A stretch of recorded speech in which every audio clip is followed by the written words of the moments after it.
Hey guys, what's up? Good morning, and it's Jonathan with One Big Impact. So, I wanted to talk today about weight loss and basically what it means. A lot of people don't realize, exactly what it means. It's much more than just food or exercise for a lot of us.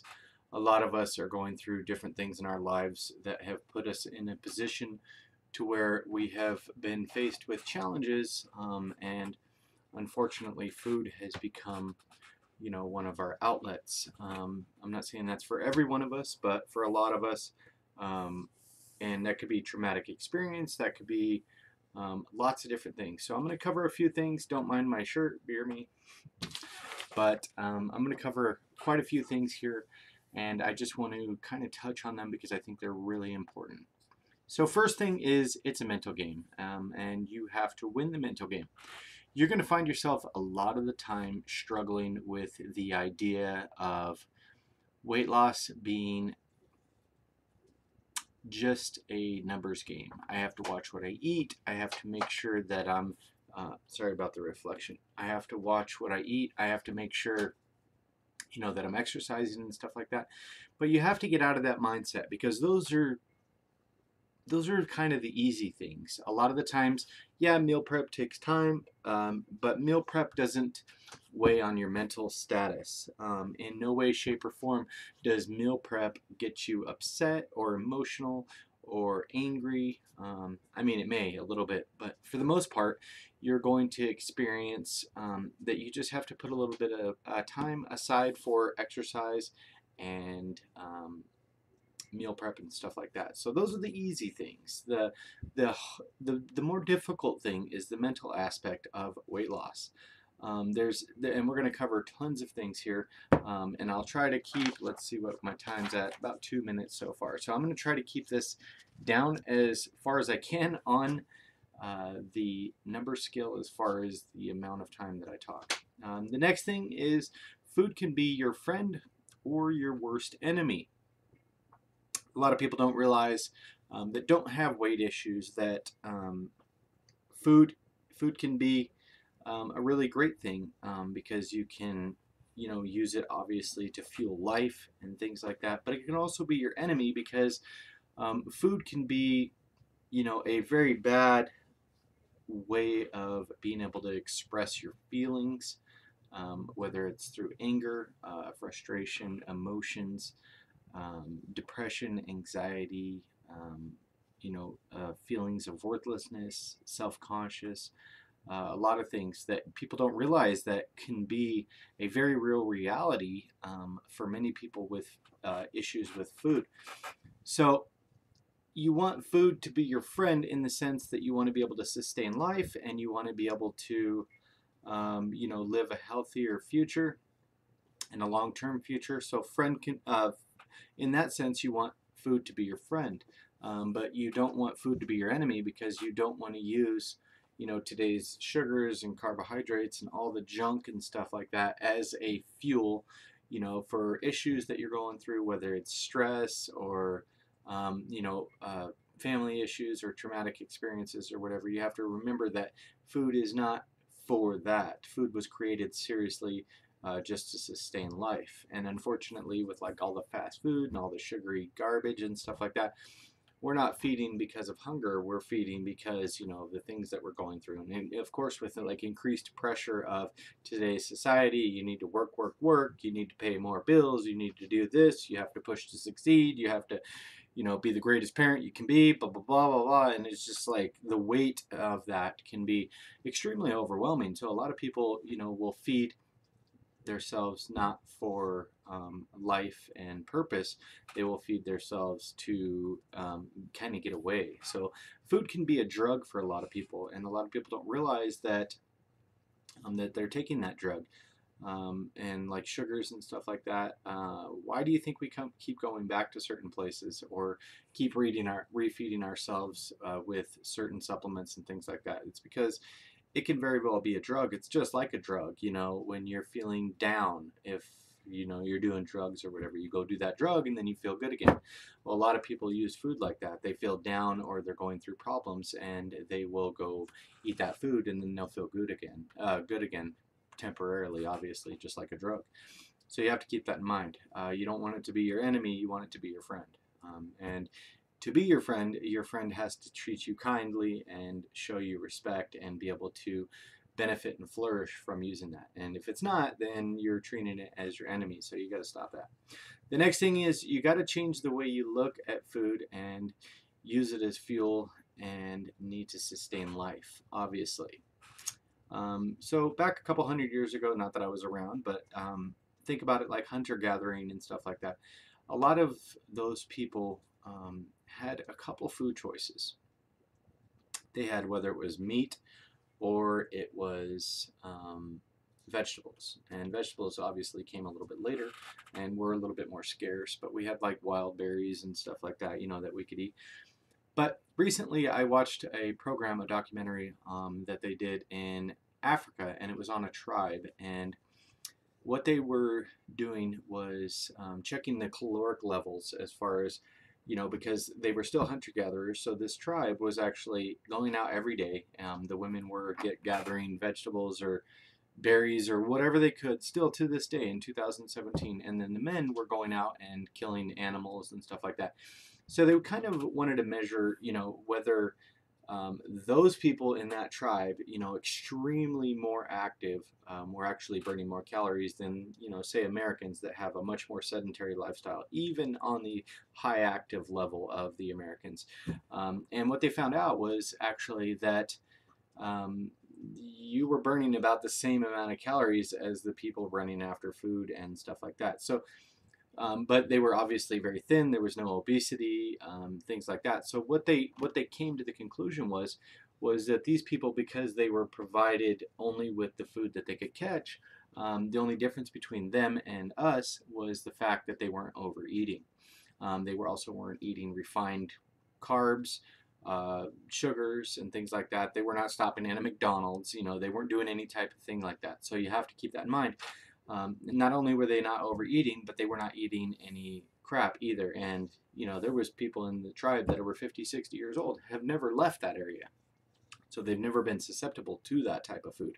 So that tells you right there, a lot of the times what we're eating is bad because first world countries and everything, we've gone so far with, things being sweet and delectable or whatever, that we're now eating not because of hunger, but because, for the love of food. And we should not be, loving food. We should be loving one another and being kind and stuff like that. But we've gone so far that we don't need people, in our lives. We can just have, we can feed emotions through eating and using food as drugs. So not to say that everybody does that, but if you have a weight issue, you definitely could be. The next thing is you have to begin to untangle the tie between food and life, like social gatherings, birthdays, holidays, etc. It should be more about the gathering and not the food involved. So a lot of the times people have this mindset that I'm going to go to Christmas, I'm going to go to this birthday party, I'm going to go to this baby shower, and the food's going to be amazing. It's going to be all about the food, blah, blah, blah, blah. Everybody's going to bring a dish and this and that. You have to begin to, like these headphones, untie the lie, because it's not about that. It's not about going to these gatherings. These gatherings need to be about friendship, emotional connection between humans, affection, love for the people that you're going with. You can always make your own meals and bring them with you. And you can even create it for, bring a large dish and make it for other people too. And most of the time, if you just put a little bit of effort into it, nobody's ever going to know it's low carb or that it's lacking sugar or anything like that. You can always switch things around, but you have to start untying the entanglement of the idea of social gatherings being about food and drinks and stuff like that. Because yes, there's ways around it. You can make these foods acceptable for you and stuff like that. But if you don't untangle the lie that is what it is, because as time goes by, we're going to have more holidays, there's going to be more birthdays, you're going to have more experiences, you're going to have more problems to be able to fail. So you have to start realizing that if you're a social person and stuff like that, I understand that. If you put yourself in a situation to where you're continuously in a predicament like that, you have to begin to understand that um, it's not about the food. It's not about um, hiding from the social situation. It's about learning to be able to control, the ability in your mind that the situation does not mean that you have to eat poorly. You can still attend those, and you have to learn to control your mental capacity of temptation and things like that, because this rolls over into anything. If you have food addiction, that could be bad, just as bad as drug addiction or cigarette addiction or alcohol addiction or whatever. So you have to be able to control it, because honestly, like myself, I'll go to a gathering and I'll just eat. I would, not anymore, but I would just eat and eat and eat. And then when you get home, you just feel bad, you fall asleep, and you just, nothing positive comes of it. And then eventually, you start putting on the weight and stuff, and you see the effects of it. So you have to remember that those two things are not the same things. The next thing is you have to separate your emotions from food or eating. I know that's easier said than done, but a lot of people, well, my question is to you, is that easier said than done? And you're probably thinking, well, yeah, that's a lot easier said. Well, I say wrong. Just cut the tie and never go back. You have to stop thinking of food as a cure for your emotions, because as we all know, if you're feeling down or you had a stressful day, you go grab that Ben and Jerry's or something. Yeah, you might feel good while you're eating it for a few minutes, but afterwards you're like, okay, I failed. I feel like crap. I feel worthless. So you're literally being controlled by something that's not even alive, and that is really sad, because you can't. I understand being controlled by people or situations or your job or whatever, or authority or whatever like that, but when a food is controlling you and it literally, you feel the need to go get it, if you've had a bad day or whatever, you have to just sever that tie and never go back, because it's not benefiting you in any way, shape, or form, and it's just an extremely unhealthy thing to do. Excuse me. The next thing that I wanted to talk about is put things in place instead of feeding your emotions with food. So things like, let me give you a couple examples. So anger. Say you're really angry and you're upset. Try listening to some relaxing music, taking a nap, turning the lights down, removing all noise, and just sitting there quietly. A lot of things, and if you Google things, for dealing with anger or whatever, that's really easy to find a lot of coping things. Depression. A lot of the times, if you're feeling down or you're feeling worthless or overwhelmed or something like that, exercise is a really good thing for that. Just seriously stop what you're doing and exercise right away. I know that sounds crazy, but it is extremely effective, and it will benefit you immensely. You will feel good about yourself. You'll release those natural mind chemicals. Instead of feeding your body negative things, you can feed your body positive things. And it's amazing how the human mind works. If you exercise, for 15-20 minutes, even 5 minutes, a lot of the times you're going to feel 100% better. So keep that in mind. Anxiety, you can go for a walk, or do deep breathing. A lot of the times you can wash your face off with cold water, and it helps with a lot of things. Brush your teeth. A lot of the times, if you can just get out of your own mind for a minute and do something different than what your behavior or your mind is telling you to, or your emotions are triggering, then you can just stop and break that cycle. So it really helps. Emotional pain. Now that's a big one. A lot of us, from like abandonment or, the lack of affection or abuse or things like that, a lot of us have experienced, very traumatic experiences in our lives, and that could be a very big factor in why we're overweight, or why we started eating originally, to be able to feed our emotions. So a couple things that you can do are like make a video and keep it private. Like I'm making a video right now. You could do this, and then you could look back on it. You don't have to share it, obviously. You may not want to, but you could talk to the camera or whatever, or you could talk to a loved one. You could talk to a counselor. You can analyze your feelings and stop looking for an instant fix, because food won't help. It will only hurt you. And then, if you don't stop it now, eventually, your emotion, as you gain weight and as you start feeling poorer about yourself, your emotions are going to get more and more out of control. So you'll start eating more and more, and you have to literally stop it and cut the tie and find a new coping mechanism immediately. And trust me, the internet is just so expansive. You could talk to your doctor, you could talk to myself, you could talk to another member, you could post in the group, Healthy Living for a Healthy Life. There's lots of things that you can do on Facebook. You don't have to, spill your heart out there or whatever to everybody, but it's good sometimes to be able to get it off your chest.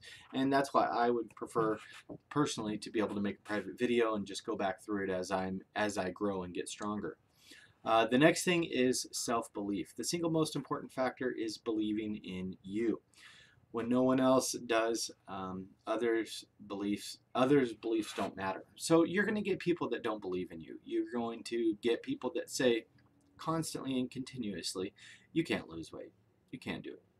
That's too much weight to lose. You can't lose 100 pounds.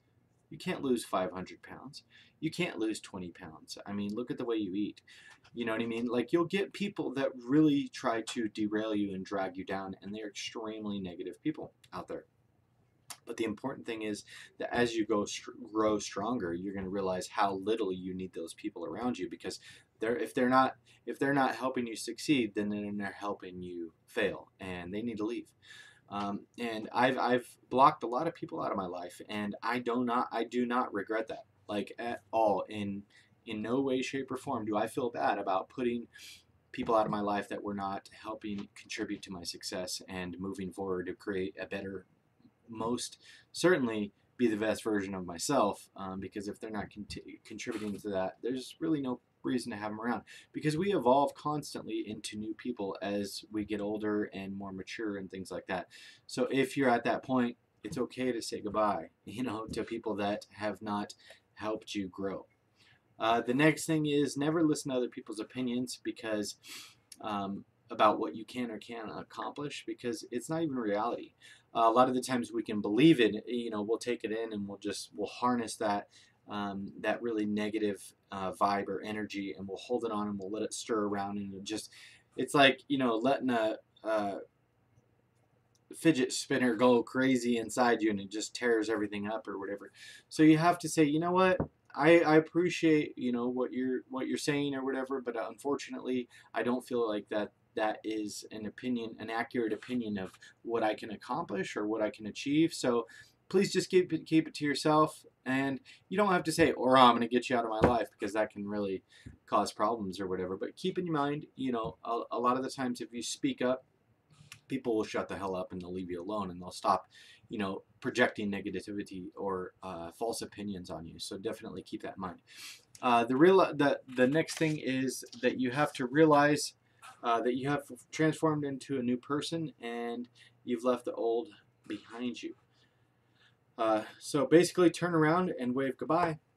Goodbye, old me, and and do your best to look towards the to the future and the new you, and give the new you a hug. I know it's kind of weird, but if you think about it, because the new you is a lot more loving, caring, and it's actually waiting for you and ready, to give you positive, awesome experiences in life. And the old you was just dragging you down emotionally and stuff like that. And you're transforming into somebody new. You're going to be the best version of yourself, and that's perfectly fine. It's not that you've changed and you're not nothing like that person. Of course, you got a lot of characteristics of who you were, but we constantly are evolving and becoming, new people as we go along, and we learn new things, we have new experiences, we have new hardships and things like that. So you have to remember that you can transform into something greater, and that's okay. That's perfectly fine. A lot of the times, people stop hanging out in life, and people are like, well, I used to chill with that person all the time.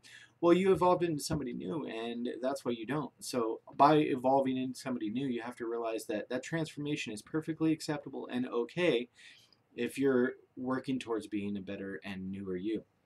You guys, that's all I have today to talk about. I wanted to let you guys know that I'm extremely proud of you guys. And always you have to realize that weight loss is not always about food and exercise. It's a very big mental game, and you have to win this game because, well, your life depends on it, you guys, and we're dying to live. So the only thing that's guaranteed in life is death. That's the only thing. So you have to do your best to stay healthy and be able to stick around for as long as you can. We get one chance. You only live once. You guys keep up the good work. Have a beautiful day. Remember to spread love, not hate. I am super proud of each and every one of you. Don't give up. You're going to fall. That's okay. It's okay. We all do. Get your ass back up and let's conquer this. Have a beautiful day, guys. Remember to spread love, not hate, and hashtag be stronger than your excuses. Check out the links in the descriptions below. If you guys are looking for some good books that help with this struggle or this battle, there's links below. Also, check out our websites. And if you're new here, go to our Facebook group, Healthy Living for a Healthy Life. And thank you guys. Peace.